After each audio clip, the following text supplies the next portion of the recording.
This conference will now be recorded.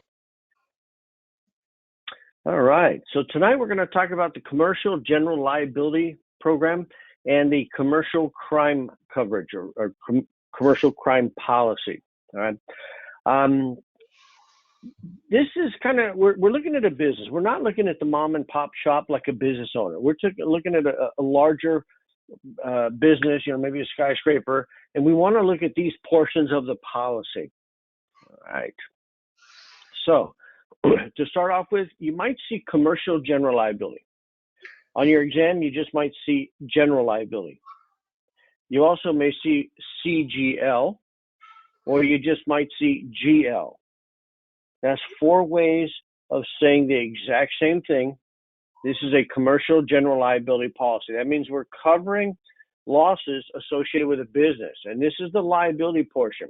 Legal liability arising out of injuries to individuals or damage to property suffered by members of the public, customers, tenants, and others. So since this is liability, this is covering other people. This is your customers. It's protecting your business from lawsuit because someone slipped and fell in your lobby, right? And, I heard they broke their arm and they're claiming there's wet floor, or maybe out of your work. Right? Or maybe you manufactured a product, they bought it, they took it home, and 2 years later it malfunctions and they get injured because of it. And so that it's a defective product, they're coming after you to pay for the injuries, pay for the damages. And that's what we want to look at. Right? So the parts of the policy, just like all of our policies, you got to get the coverage parts down. So the parts of this program, coverage A is bodily injury and property damage. And again, this is to members of the public. Since it's liability, L for liability, L for lawsuit, this is a third party that got injured because of your company or your company's actions, your company's product, and they want you to pay for it. So that's bodily injury and property damage. Part B is personal and advertising injury. And so you as a business, here and there, you might, maybe you're giving a lecture about your company and you say something in passing which injures one of the other businesses you're competing with, and they lose business because of it, and so they sue you. This is where that would be covered. Whether it's just a verbal statement, right, which we call slander. If it's written statement, it's called libel. All right, but also maybe you had a commercial on TV where you knocked your competition a little bit. They actually lost money because of it. And the information you presented was false or misleading, and so now they're suing you to pay for that financial loss that they have. That's covered under Part B. Now, this is where the test gets tricky because, you'll get a question, a company has a marketing campaign, it injures their competition, they suffer losses, and they file suit. Where would this be covered? And now you want to look for personal and advertising injury first. If you don't see that specifically, which is Part B of your commercial general liability policy, take a step back, and then the commercial general liability policy will be your next best guess. But look for the specific part of the policy in this case first. And if you don't see it, take a step back as part of the CGL. Right? And Part C is medical payments to others. Now, others, again, means customers. And to me, medical payments is just you had someone injured on your property. This is covering the ambulance ride. When they get to the hospital, they're racking up medical bills, right? And since they're in the hospital because of this injury, they're not working. That's going to be the coverage A, bodily injury portion of the policy. All right, so keep in mind, since this is commercial general liability or liability in general, this is for other people, not for you, the owner. As an owner of the business, you should have a health insurance policy for yourself. If it's a publicly traded company, your shareholders are owners, and so they're under the same classification. If one of the shareholders walks into this company and they slip and fall and they own stock in the company, they can't collect because they're kind of part owner, so they're not a third party. This is not going to cover injury to employees because they are covered under workers' compensation. And remember, workers' compensation doesn't just mean on the job. It's while you're engaging in activities for wage or profit is how the test will basically define that. Doing something at the direction of your employer and a loss occurs, that's covered under workers' comp. That is not going to be covered here. Now, since this is a liability program, with every liability program, there's another piece called supplementary payments. People don't see this side of your liability coverage. When you look at auto insurance, personal auto insurance, you look at how much liability coverage am I buying in case I hit someone, this is what we're going to pay them, the amount of the loss up to that limit. But the insurance company may choose to defend a case against you. And that's the legal defense cost, and that comes out of supplementary payments. It's a different portion of the liability part of the policy. All right. It does not reduce your liability limits. So in a commercial general liability policy, if you had a $1 million per occurrence limit and an injury occurs and they're suing you for $800,000, and the insurance company decides we want to defend this case, and it costs them $500,000 to defend it, and they lose, not only does the insurance company have to pay the $800,000, they also have to eat the $500,000 legal defense costs because they chose to defend it. That's $1.3 million that they're paying out when you only have a $1 million policy limit. All right. So keep that in mind. Now, if you're an employee and we, the insurance company, want you to take some time off from work to assist us with this case, under your commercial general liability policy, it's going to pay up to $100 a day for lost wages to have you, the employee, assist us with a case. If you're making more than that, your employer should probably pay the difference to indemnify you, all right? Because in a sense, you're working on the employer's behalf in this case. So, okay, so that's where that comes into play. So remember, this section is the liability portion, right? And this is in addition to your liability limits. There are two sublines that you need to be aware of. Now, if you look at a commercial general liability policy on the declaration page, it has a general aggregate limit. And that general aggregate limit is the premises and operations liability limit. That means losses that occur on the premises, on location. So that would be, you have a department store, someone comes in, they slip and fall. That would be on premises. And so there's a separate aggregate limit, or I should say there's an aggregate limit for that portion of the policy. But then your policy also has a different sublimit, and that's the products and completed operations aggregate limit. Right? And this is losses that occur away from the location of the business. And so they bought your product, they took it home, 2 years later it malfunctions and injures them, right? To where, they have to go to the hospital. That's going to come out of the products and completed operations aggregate limit. So all of your policies up until this point only have one aggregate limit. Now, the aggregate limit is defined as the maximum that we will pay for all claims during a policy period. And so, like I said, all your policies, there's only one aggregate limit. But your commercial general liability policy has two separate aggregate limits. All right, one for the location, called premises and operations, and one for losses that occur away from the location of the business. That's the products and completed operations aggregate limit. Make sure you keep them separate. If you're going through my sample exam questions, you'll see this. I hit it at a couple of different angles to give you a better understanding. All right. Yeah, make sure you know that there's two parts. There are also two ways to write commercial general liability: occurrence-made coverage and claims-made coverage. With occurrence-made coverage, the policy that's in effect when the loss occurs is the one that pays for the damages or injuries, even though the claim got filed later on. That's going to be occurrence-made. And I'm going to go in more detail in this presentation. And then you have the claims-made coverage, where this is the policy that'll pay for claims that are filed during this policy period, even if the actual loss occurred before buying this policy. And so some characteristics is claims-made coverages have retroactive dates. That means in buying this particular policy today, when would you want us to basically provide coverage? If it's today, then you need to put today's date in the retroactive date section. If you've been in business for 5 years, right, then you can put 5 years ago. All right, so basically you can put, May 12th of 2016, because that's when you open your doors to the public. You can basically set that retroactive date. And so the policy will cover you from that date 5 years ago to today, plus this next year. Right? You need to put a retroactive date, basically dictating when you want coverage to begin on this particular program.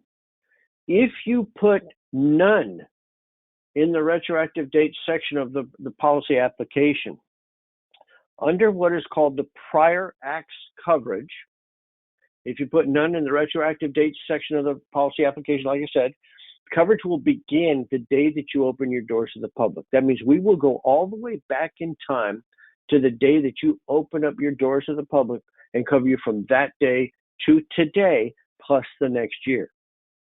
All right, so you need to put a date, right? Unless you want us to go all the way, that far back. Right.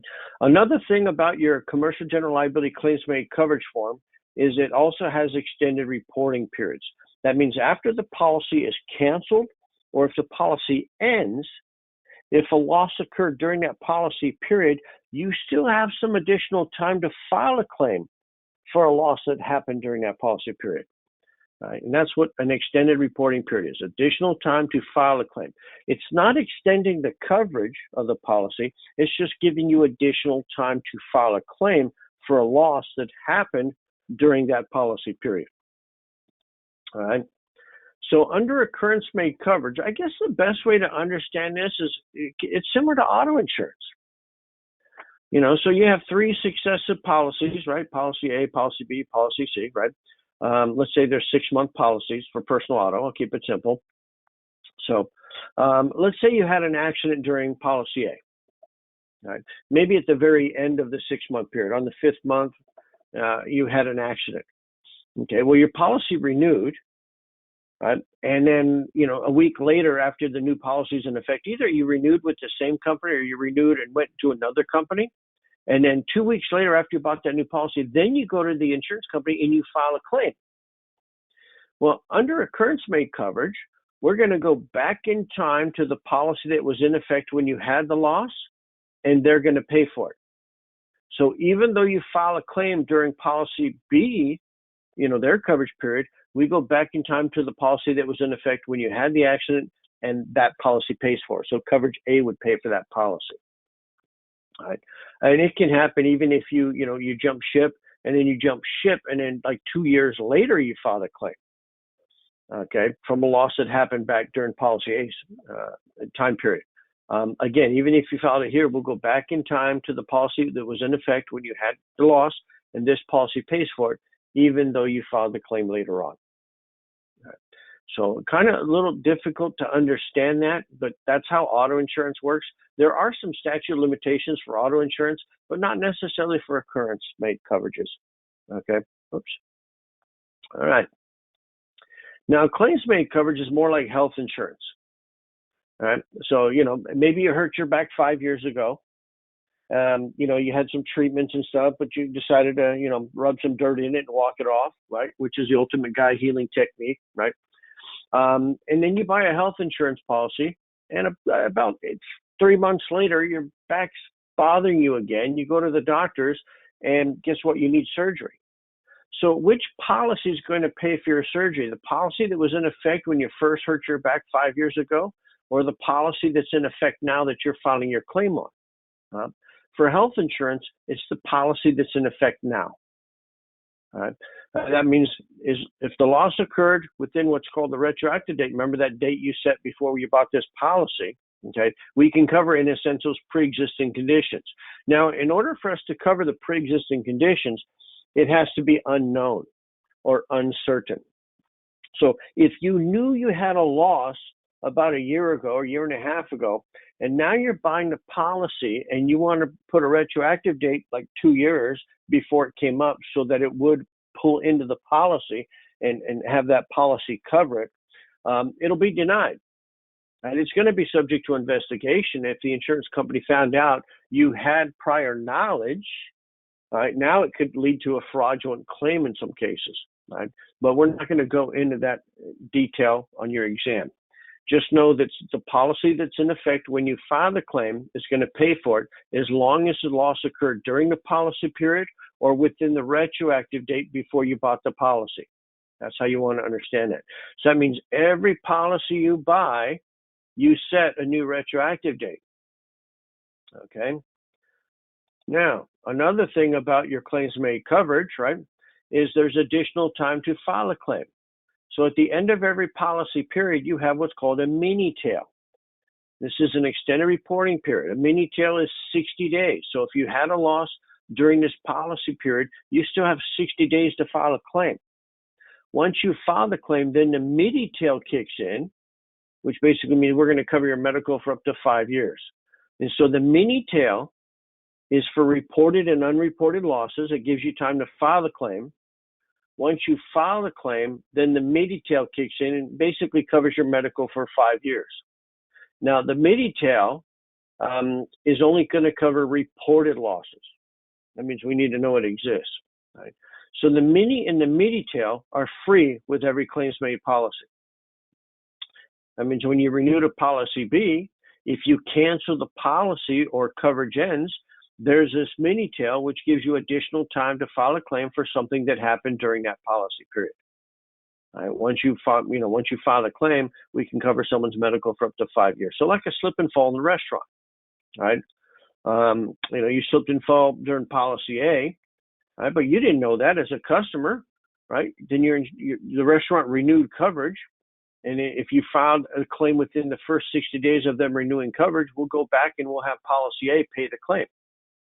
Right? But if you file a claim after 61 days of renewing a policy with another company or another program, then now when the claim's filed, policy B will cover it. Okay, as long as it happened during that retroactive date.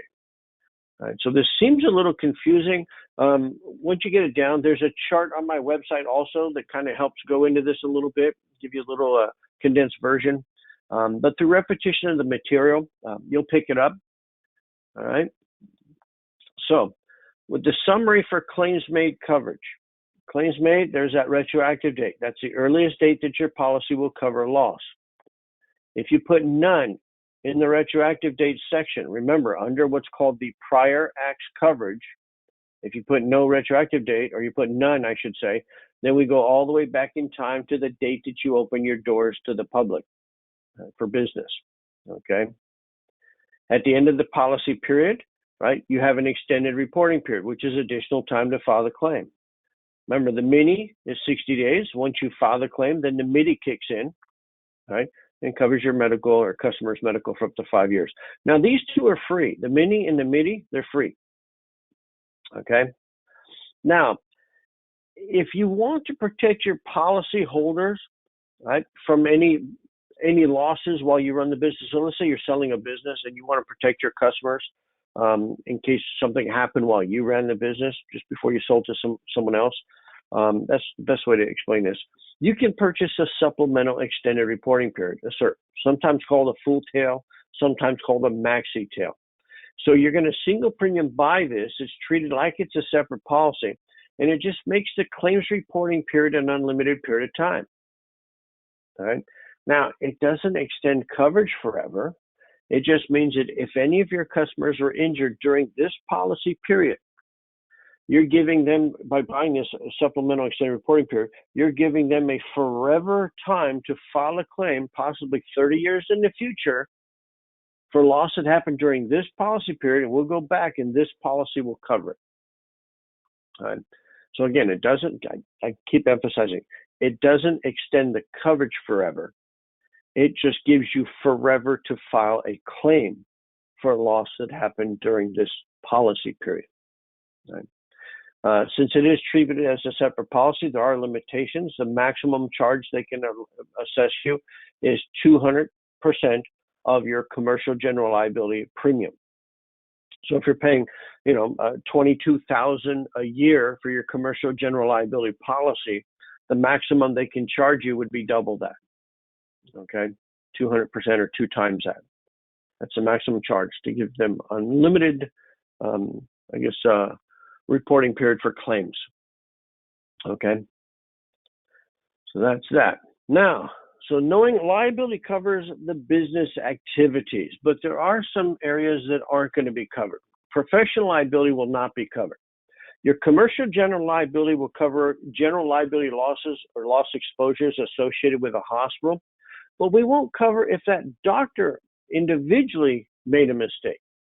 That's a type of professional liability, and that's called malpractice. Okay, so general liability covers the business, professional liability covers the individual in case that doctor made a mistake. All right, so doctors, dentists, physicians need malpractice. It's a specific type of professional liability for the medical profession. So when you get a test question, doctors and dentists, physicians need what type of coverage to protect themselves during their practice? You want to look for malpractice first and foremost. If you do not see malpractice, take a step back. It is a type of professional liability coverage. So if you don't see malpractice, take a step back and say, well, that's professional liability. That's going to be your next best guess, right? Errors and omissions is for white collar, accountants, brokers, agents, and brokers. This covers you in the event that you made a mistake. You know, your customer called up, they wanted to add some coverage. You forgot to add the coverage, right? They know they called up, right? Because they even have documentation. They recorded the call that they wanted the coverage and you didn't add it, and they had a loss associated with that. Your company's going to deny it because you didn't do what you should have done by adding that coverage. And so now the customer may sue you under your errors and omissions coverage. So it was a mistake that you made while selling insurance. So again, it is a specific type of professional liability for agents and brokers. That's how you want to know it for the exam. Directors and officers coverage is basically mismanagement of a company. Right? So again, it's a specific type of professional liability. For those of you that are going to do what habitational coverages like homeowners associations, condominium associations, right? We want to protect the officers and directors in managing the HOA, right? And so this is a type of coverage they're going to want. Employment practices liability. This is for sexual harassment, unfair discrimination, and those types of claims. And you need to understand that you may get a test question on that. It is still kind of rare, but when you get out, if you're writing commercial, it is huge. Okay, so make sure that you suggest and offer that. Right? And it's not just you and your employees. You know, because maybe you're running a business, you know that you're not going to say something that's wrong. But if you're a restaurant and you're contracting a company that's delivering, you know, the buns for your burgers that you make, and, you know, one of the delivery guys could say something derogatory that one of your customers hears, and so they're going to sue you, but they're also going to sue them. Now, they're angry at you because why would you work with a company like that? You see, and so this can cover third-party losses also in some cases. But that's employment practices liability. Now, if you are in the alcohol business, your commercial general liability will not cover that type of liquor exposure. You would have to purchase the liquor liability endorsement. Now, if you're a normal business that's not in the alcohol business, but maybe you have occasional liquor use, such as a quarterly kickoff meeting where you serve alcohol, host liquor liability, which is what that is called, that's actually covered under your commercial general liability policy. So occasional liquor use is covered by your commercial general liability policy, you know, for a business. But we're not in the alcohol business. So if you're manufacturing, distilling, transporting, selling alcohol, then you've got to get the liquor liability endorsement. So normally the liquor liability is not covered by your CGL. Host liquor liability is covered automatically. Occasional liquor use by a company is covered. Recall coverage is not covered by your commercial general liability. Your commercial general liability policy will cover losses associated with a defective product which injures the member of the public or their property. But in a recall, nobody got hurt. Okay, it's just additional cost because you have to recall and replace, a defective product. That's why that's not going to be covered by your commercial general liability. You'd have to buy that separately. It's very expensive. Right? And this is associated with a business, but if you're looking for aircraft liability to cover an aircraft, like a company plane, you got to get aircraft coverage. Right? Aircraft coverage is like a boat owner's policy, which is also similar to an auto policy. Right? All three are vehicles. Autos on the road, boats on the water, aircraft is in the air, but all three are basically the same coverages. You need liability in case you hit something. You need medical for you and your passengers in your vehicle. And you need physical damage for your vehicle. So a car, a boat, and a plane, the coverages are the same. All right. So keep that in mind. But it's not covered by your commercial general liability policy. It's just like your auto isn't covered here, because you should have auto insurance to cover that. All right. Whoops, that shouldn't be here. Let's jump into commercial crime. Before we jump into this, do you guys have any questions? Am I going too fast? Going too slow? Any areas you want to expand?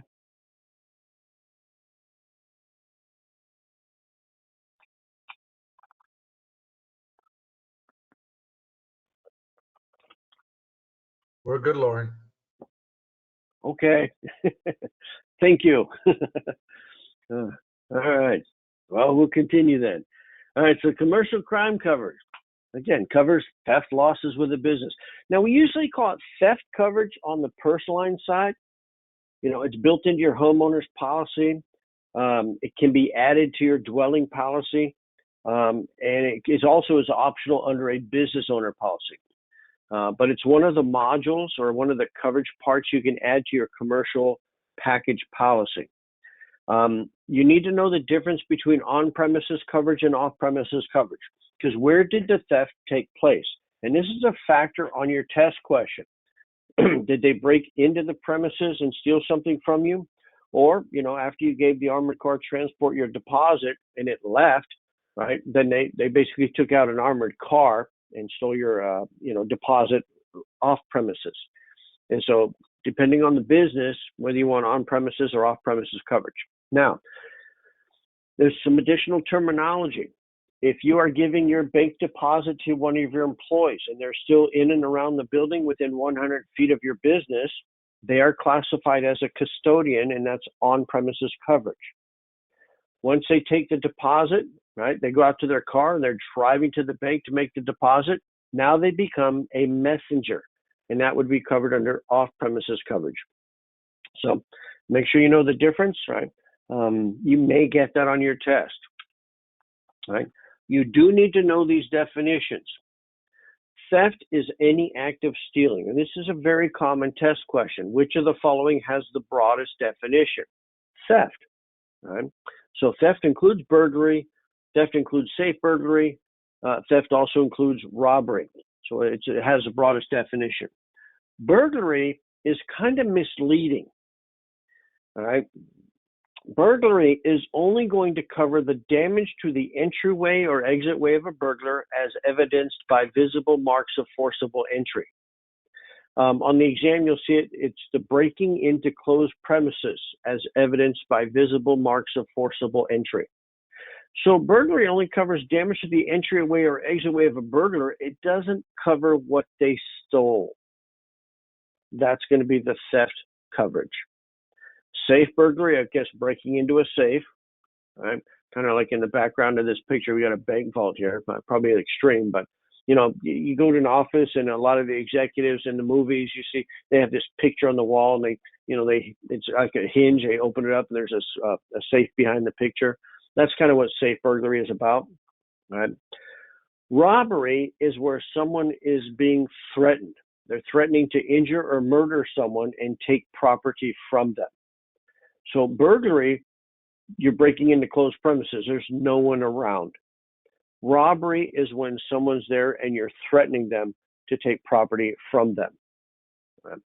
So, and again, theft is any act of stealing. So know the difference. Make sure you get the definitions down when you take your test, because they'll give you a scenario and they'll say what would cover this. All right. parts of the policy for commercial crime coverage. Coverage A is employee dishonesty. Now, this is if your employees do anything dishonest to your company. Maybe they got into your office and they grabbed some checks and money orders and they forged and altered them and sent them to their friends to get paid, right? If they steal money and securities from you, the employer, or if they stole inventory from you, the employer, that would all be covered under coverage A. On your exam, your test question will say something like employee dishonesty would be covered in which of the following areas, right? Or which of the following would cover employee dishonesty. This is another area where, again, when you see that, the first thing I want you to look for is fidelity bond, right? Because a fidelity bond covers employee dishonesty. So when you see employee dishonesty would be covered under which of the following, look for fidelity bond. If you don't see fidelity bond, your next best guess is going to be commercial crime coverage. Coverage A is actually a fidelity bond within a commercial crime policy. Right, so again, look for specifics first. If you don't see it, take a step back and go for the general topic. Right?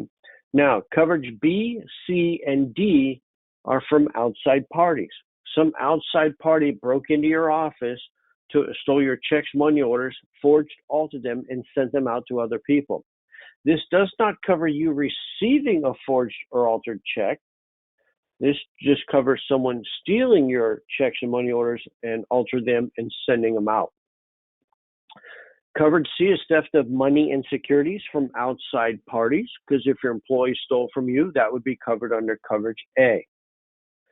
Coverage D would be theft of property other than money and securities from outside parties, because if your employee stole from you, boom, it's back to coverage A, the employee dishonesty portion.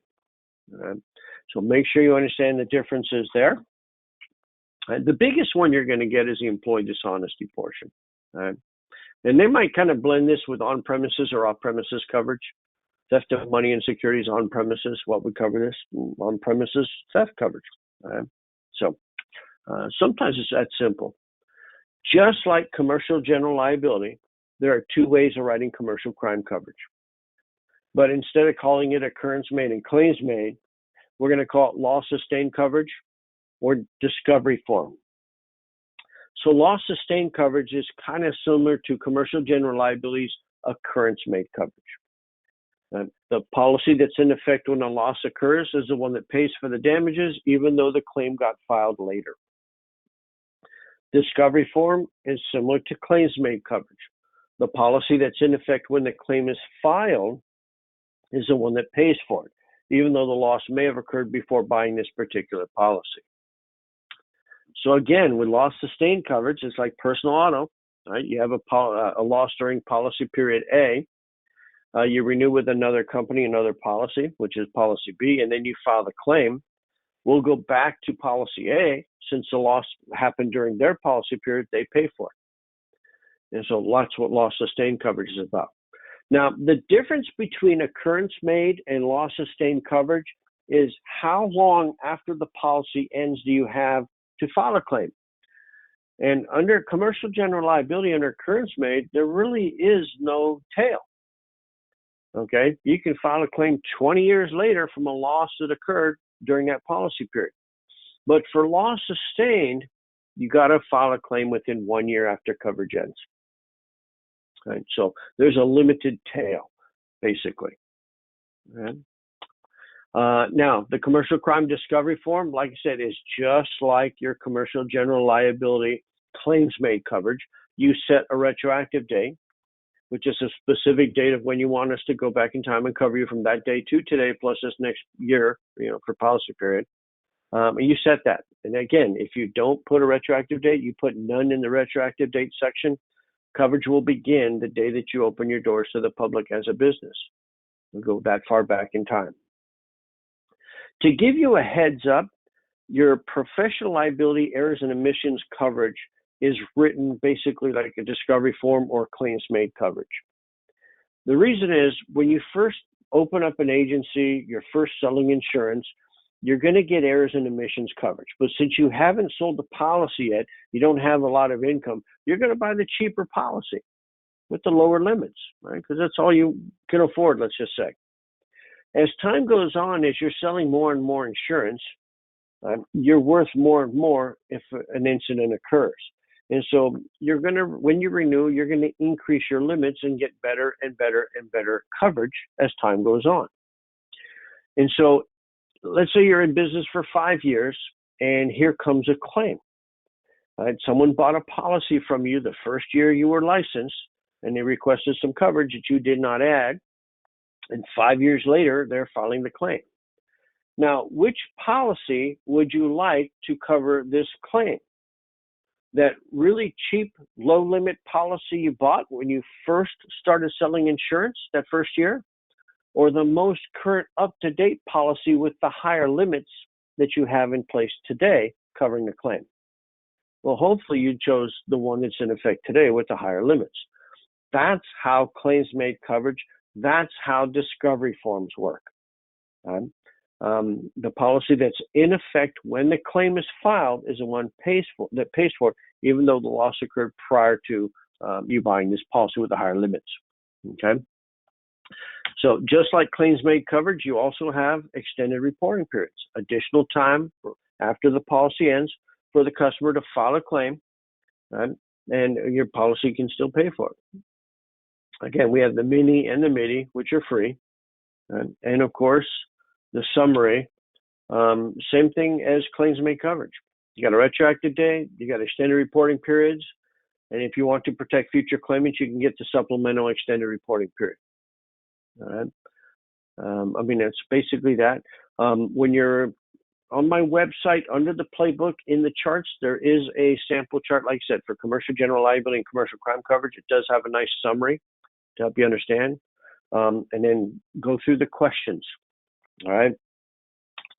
So a lot of it's going to be kind of simple. So for commercial general liability, I mean, you're going to be taking your test and your answers are multiple choice A, B, C, D. And these are going to be the 4 answers: occurrence made, claims made, loss sustained, and discovery form.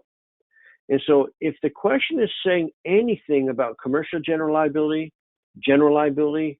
bodily injury, or property damage, your answer is going to be between occurrence made and claims made coverage. Because that's the terminology that we use that you want to associate with commercial general liability. Loss sustained and discovery form, that's crime coverage. So that doesn't apply here. So just by kind of knowing that, you can eliminate 50% of your answers to hone in on the better answer for your test, right? Now, if they say crime coverage, well, now you're choosing between loss sustained and discovery form. You can eliminate 50% of your answers again. Occurrence made and claims made, because that's liability, that's not crime. All right, so if you see crime coverage, theft coverage, burglary, robbery, then your answers are between loss sustained and discovery form. All right. Now, if you see a retroactive date or extended reporting period, then your answer is between claims made and discovery form, because occurrence made and loss sustained coverage forms, they don't have retroactive dates. They don't have extended reporting periods. So again, you can eliminate 50% of your answers just by knowing that. So it increases your odds in getting that question correct. Now, there is one question where it doesn't say anything. It doesn't say commercial general liability. It doesn't say bodily injury, property damage. It doesn't say theft. It doesn't say crime coverage or anything. All it says is you have to file a claim within 1 year. And then your answer there will be loss sustained. I do have this in exam 2. I believe it's question number 10, actually. Okay. And it's very similar to what you'll see on your test, right? To where it doesn't say anything. It just says, well, the type of policy where the claim must be filed within 1 year would be known as which of the following, and know that it's loss sustained. Right? So some things, yeah, you're learning this to pass this test, right, to move forward. But a lot of that stuff you're probably not going to use in the real world, right? Just so you know. It's a whole new language for a lot of you. I would hunker down. This is short-term memory. You want to hunker down, focus, and study to get through this exam. Once you pass it, to be honest with you, the continuing education that you're required to do every 2 years is online open book. Okay, so and you need 70% to pass that online open book. I mean, it's pretty easy to do. Okay, it's just this is the tough part, is getting through this test. It's kind of like learning a second language and then being tested on it. But the concepts, if you get the concepts down, you'll be fine. They do go crazy with the thesaurus. When you're studying for your test and taking the test, read the question carefully. Are they looking for the right answer, or are they looking for the wrong answer? So there's a lot of nots. There's excepts. All of the following are incorrect, except you do get some double negatives. So you do need to be wary of it. Read the questions carefully. If you get to a long question that takes up the whole page, just start with reading the answers first, kind of see what they're getting at, and then read the question. All right. I'm going to encourage you not to what I call park. Now, when I say park, that means you're at a question, you're reading it 4, 5, 6 times. You're parking. Stop. Read the question, read the answers, pick your best answer, mark it down, move on to the next question. If you're unsure, write the question number down on the scratch paper, move on. At the end of the test, only go back to the question numbers that you wrote on your scratch paper. Don't go through the whole test again, especially if you finish early, because you'll change your right answers to wrong answers. Right, stick with your initial instinct. It sounded right, it sounded familiar, and go with that. Trust yourself. Okay, so, all right, so with that, any questions? Let's leave it open here.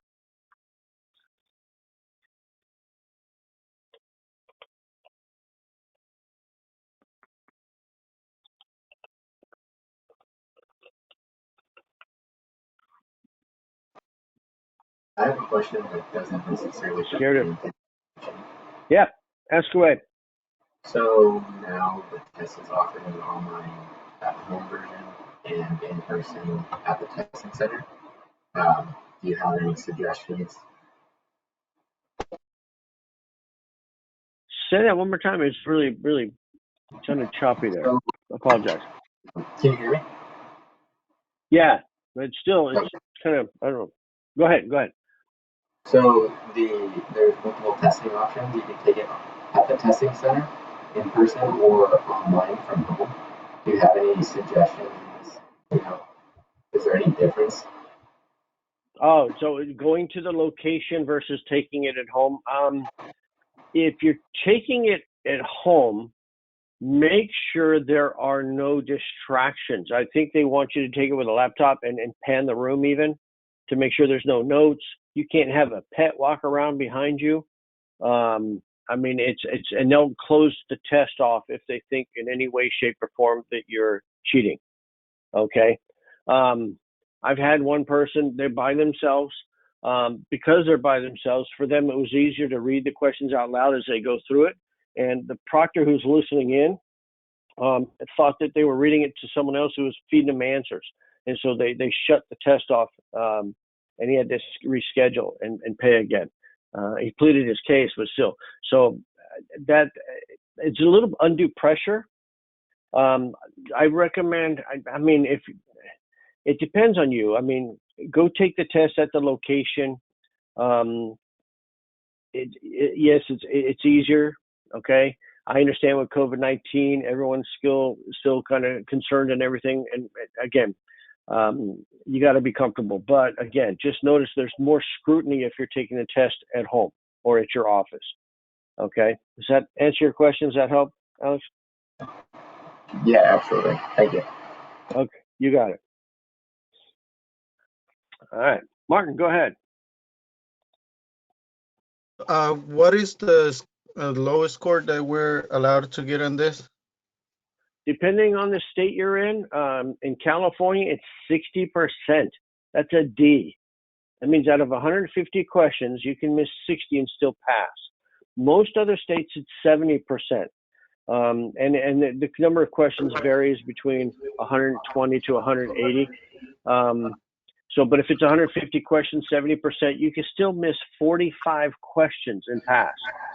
That's a C-. That's a lot. but Yeah. they do trip you up. I mean, a lot of times you'll get two right answers, but one's just a little more correct, and you need to understand that one as far as what to pick. Thank you. Okay, you got it. I have a quick question. Can we, Whoops, I'm sorry. Go ahead. Wait a minute. can you Oh, hear there me? you are. Okay. Yeah, there you are. Go ahead. Taking a test at home, I know it's scrutinized pretty closely, but can we have a calculator on the computer that we can use? Is that I think gonna be if an you're issue? logging, I haven't done the home test, online home test, but I think if you're logging into their site, there may be a link to a calculator that they can monitor versus you using your own. Okay, because you're going to be logging into their platform and using their tools. And I think there is a drop-down calculator at the top of the screen. I know there is when you go in to take the test, but I don't know if. But I'm sure it's got to be. Okay, Lauren, when you're taking the test at home. Yeah. I took my own test and they do provide a calculator on their screen. Can you hear me You with got my it. dogs tapping on the? Yeah. And I guess someone else, Daniel, just said also, yeah, there's a calculator feature at the location or at home. So, yeah, so when you're logged in, there is a drop-down calculator. Good. Thanks, guys. And again, I didn't realize I was reading my questions, moving my lips, and I was also sneezing and having allergies, and none of that is allowed. And so there's no scratch paper allowed at all? Can you write anything on the screen, or, because I heard that. You can have one scratch paper, and then you have to rip it up in front of them at the end of it. Yeah. At the end Yeah, of the they test. really. Yeah, at the end of the test, if you take it from home. Yeah, like I said, they want to monitor the room, that it's a closed environment for you taking that test. Yes, I had to take my calendar down. Yeah, and you can't cover your face either. Oh wow. I got Daniel texting or chatting in here. Oh, with your hand. Oh, so you can't put your hand over your face like a face palm? Like, oh my God. Wow. Okay. Yeah. See, it's a lot of scrutiny if you're taking the test at home. It might be easier to go in. Now, the downside is you're interacting with other people. And for those of you that with COVID-19, if you haven't got your shot or don't want to get your shot, that's a risk you have to deal with. So, okay. But no matter where you go, whether it's at home or going into the location, it's the same test. Now, when I say it's the same test, they have about a 1,500 question bucket, and they scoop out and pluck 150 just for you. The test is not personalized. Okay, so you may hear some people spreading some stories, fake news, whatever you want to call it. Okay. They say that, when you start the test, you just want to go and skip all the questions. Don't answer any, just go skip all the questions. And then that way you lock all the questions in, and then you go back in and you kind of go through the test. Because they're under the impression that if you start the test and you get one question wrong on a topic, that they're going to load up the test with that weak spot. And that type of technology exists, but they cannot do that for this exam. They're required to ask you a certain number of questions in each area that's based on their curriculum. Okay, so keep that in mind. It is not personalized. In taking the test, you studied, go through it. A lot of people spread some rumors, and a lot of people expand exponentially on rough spots. So if you missed, one farm question, or you didn't study farm very well, you maybe got 2 farm questions, but you're going to tell everyone, oh, I had about 20 farm questions. They exaggerate a lot. Just don't worry about that. Don't worry about other people. When you go to the test site, don't compare yourself to other people. Just focus on you taking the test, focus on the material, and reading the question carefully. Okay. Okay, so taking the test at PSI, Brooks says, recommend taking it at the center. You are in a private cubicle and you can't stretch. You did take your mask off. You can use the restroom as many times as you like, although the time does not stop. If you use the restroom too many times, they might actually follow you in or search the restroom. They've had some people cheating and putting notes inside the restroom, so they use the restroom and study and then go back to the test. So, yeah, people have been cheating on these exams. I don't know why. You either know it or you don't.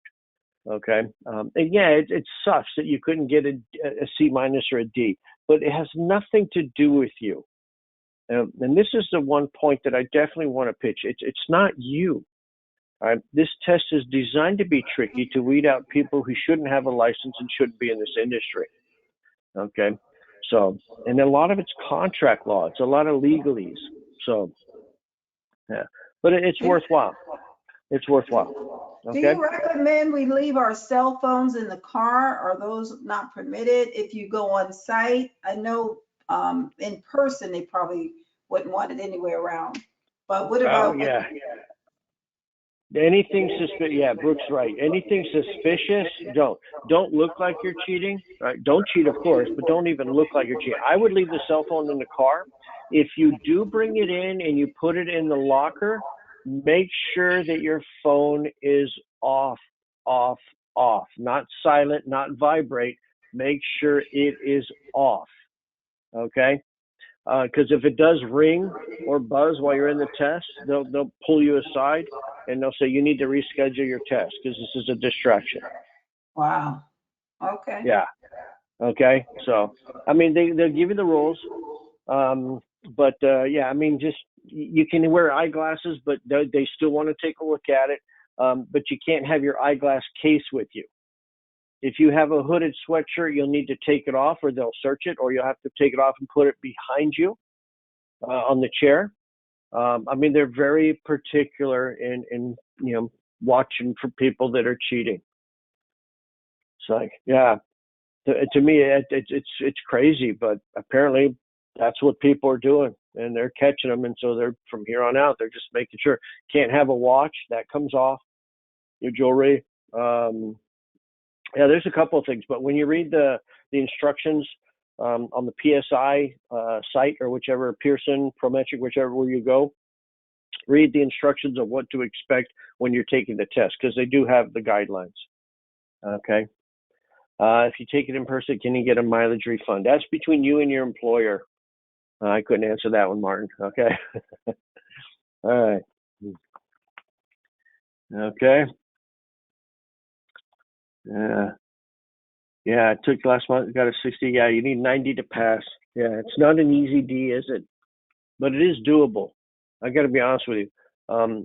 Although it may be a struggle, statistically, I hear 70% of the nation cannot pass this test on the first try. So you're not alone. Just that if perchance you do not pass, reach out to me, get me a copy of your results. And let's review them. I'll dedicate some time. We'll set up a call. We'll go over some material. I'll give you some coaching. Hey, watch this webinar. Make sure you go through the playbook, whatever it may be, to help increase your odds in passing. And I do make myself available for that. Okay. I'm in Maryland and we need a 70 to pass. Yeah. C-. Yes. And you guys you're a no-fault state. Personal injury protection state, aren't you? Yes. Yeah, so that's a little bit different. I'm still getting the logistics of between you and Texas, and I think there's one other state that's a no fault, and getting the minimum limits that are required. So, and I'll be posting those on my site once I gather that. Great.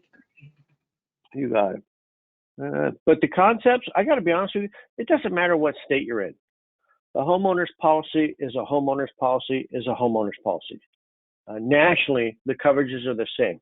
They're based on the Insurance Services Office's standard forms that all insurance companies basically use. Coverage or Section 1 is the property. Coverage A is a dwelling. Coverage B is separate structures. 10% of Coverage A limit. Coverage C is personal property. 50% of the Coverage A limit. Coverage D is loss of use, 20% of the coverage A limit. I mean, all the policies are the same no matter what state you go into. Okay. As far as the rules and regulations, there are some differences in some states, but the concepts are the same. It's just in some cases, the fines may be slightly different. But it's not really asking you questions about the fines, maybe 2 to 3 max. It's more of, is this illegal? Or, which of the following is a form of misrepresentation? So it's more the concepts that you want to get down. All right. So personal auto liability is different in most states. The head of the Department of Insurance is different in some states. We have an elected public official called the commissioner. Some states, the official is appointed by a governor, and they have a different name. They call him commissioner or director, or a few states call him superintendent. Right? So those are different in some states. And then workers' compensation, where you have a private insurance company that's allowed to sell it, a state fund that's selling it, or both. Or Texas, which doesn't even require workers' compensation. Okay, so you need to know that part. Outside of those three, the concepts are basically the same, folks. Okay. All right. What are the questions we got?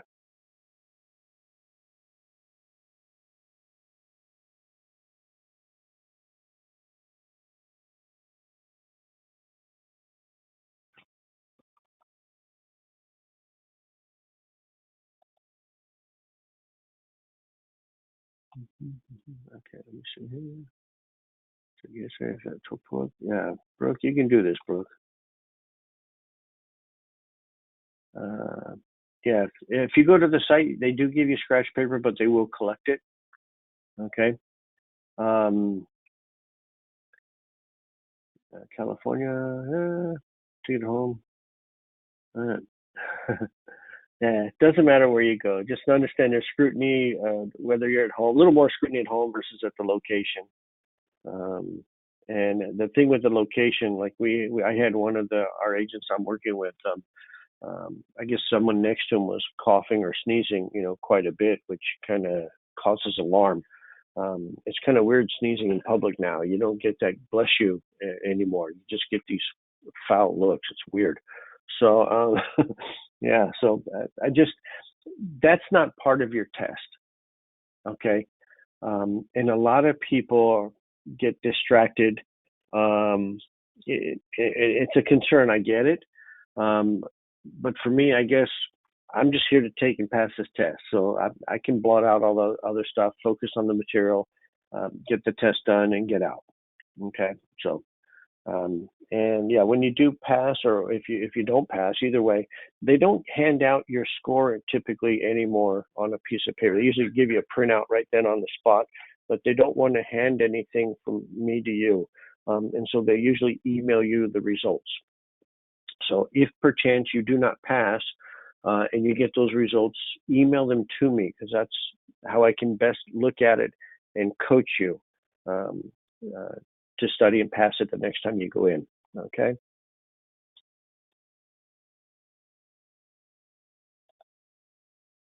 All right.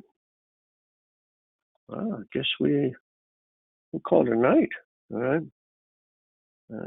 You got it. Thank Yeah, you. you guys have any questions, reach out. You got it. Thank you. Okay. Oh, it is, Daniel, right on the screen now?